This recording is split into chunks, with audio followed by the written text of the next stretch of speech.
Studio 1, ITV Centre, Birmingham. Once the centre of a huge entertainment empire that gave ITV some of its best-loved shows. Well, the lights went out here some years ago, but in this programme, just for an hour, we're going to put them back on again as we celebrate half a century of ITV in the Midlands. We'll be checking into that legendary motel.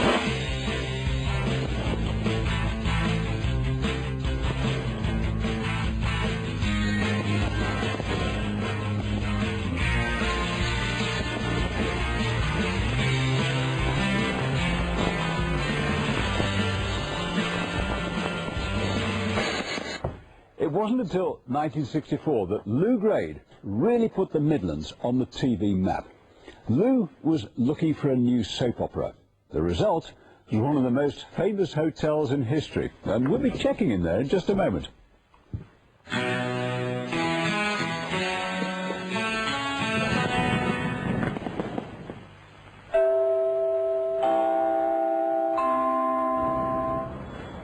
Does this place look familiar? Well, it will do if you were a fan of a certain long-running drama, because this hotel in Sutton Coldfield was used for all the exterior shots of the King's Oak Motel, which was the setting for the soap opera that we all love to hate.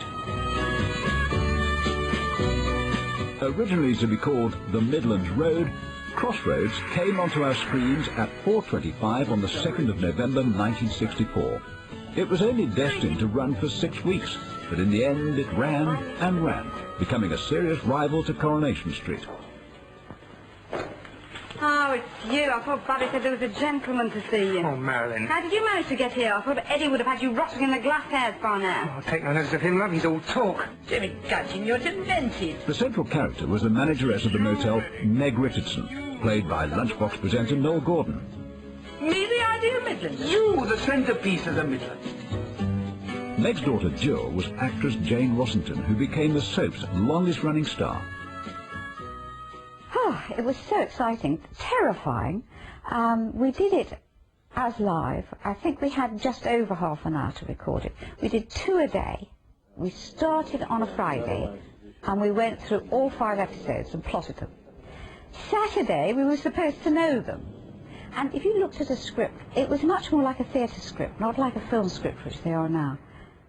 Wadges of dialogue. You didn't just walk into a room and say hello. You said, hello, oh, I'm so glad I've seen you, because on my way here I happened to bump into so-and-so, and she told me that this, that, and the other. You did masses of plot all the time, and they replied by going, they didn't just go, oh, right. They just went, oh, well, that explains a lot, because I saw so. It was that sort of dialogue. It was written that way because it was still coming out of the theatre tradition. Evening.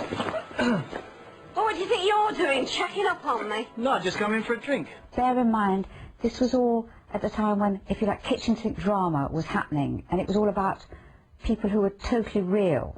Look, I don't know who you are, mate. Look, the lady is with me. Sorry. Now, look, don't get funny with me, mate. Now, push off. The cast of Crossroads soon became household names. Well, after all, they were beamed into our homes 5 nights a week, and because it was a new type of drama, the public often got confused between actor and character. What's that supposed to be?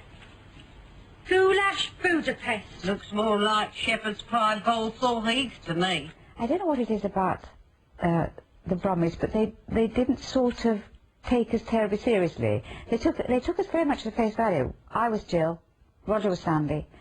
We'd get on the bus. I mean, and I used to get on the bus too with Nolly, who did a wonderful performance on the bus. We did.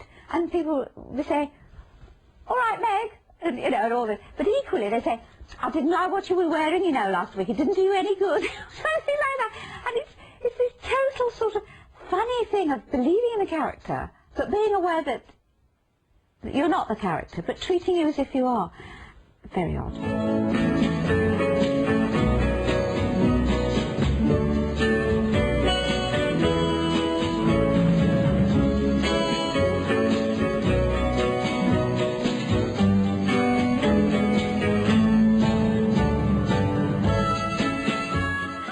The fact that the sets were wobbly and some of the acting a bit ropey just seemed to add to the show's appeal.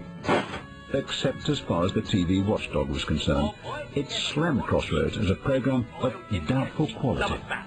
It's nothing but a lot of apple. Well, the doubtful quality was the fact the sets fell down, and doorknobs came off in your hand and that. But that's what made it fun. And in many ways, I mean, the IBA, it certainly doesn't exist now. What would they be saying about what's going out now? We were breaking new ground, and they didn't like it. They just thought, oh, well, no, it's not really proper television. In 1982, as ATV was about to become Central Television, Crossroads' #1 star, Noel Gordon, was sacked. It caused an outrage. Many felt it was the prelude to axing the show completely. What is all this about? I'm going away. How long? If that means when am I coming back? The answer's never. As my agent was told, all good things come to an end.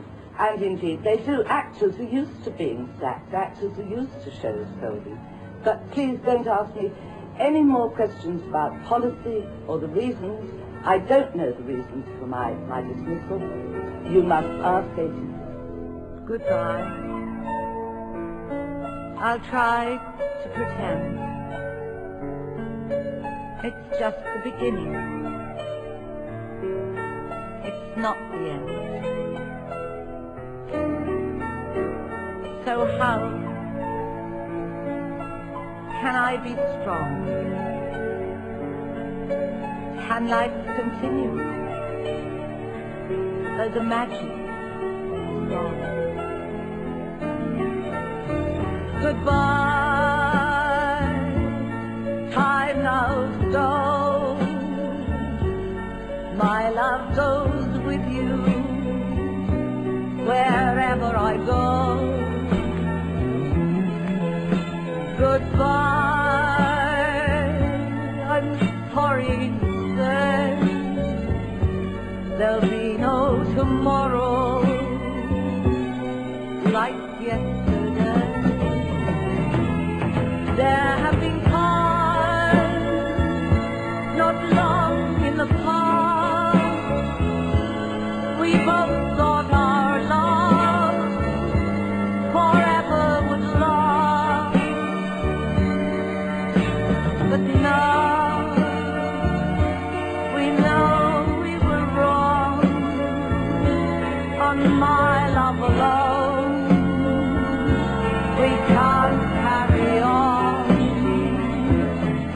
I think the powers that be were embarrassed by Crossroads, and they wanted to get rid of it. I think they thought, we'll sack Nolly and it'll fall apart. Well, it didn't.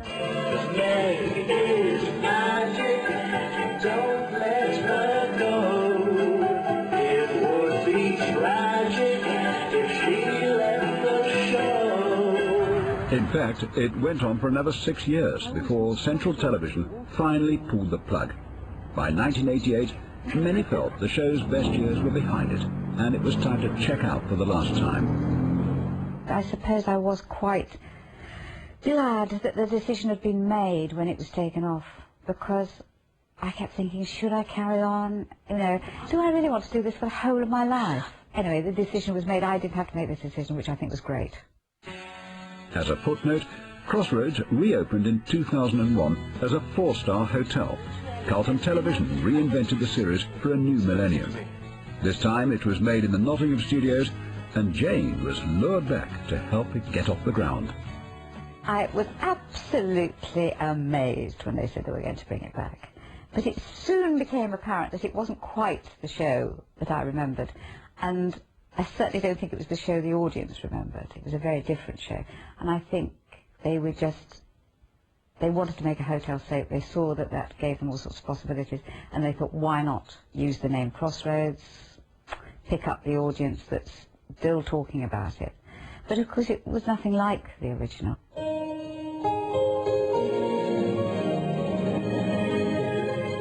Despite lavish production and 4 of the original cast, the glammed-up Crossroads failed to charm the viewers like its rickety predecessor, and in 2003, the dream was over. That was the weirdest thing. It was like I drifted off to this very strange place. It was somewhere really beautiful. A fabulous and glamorous world.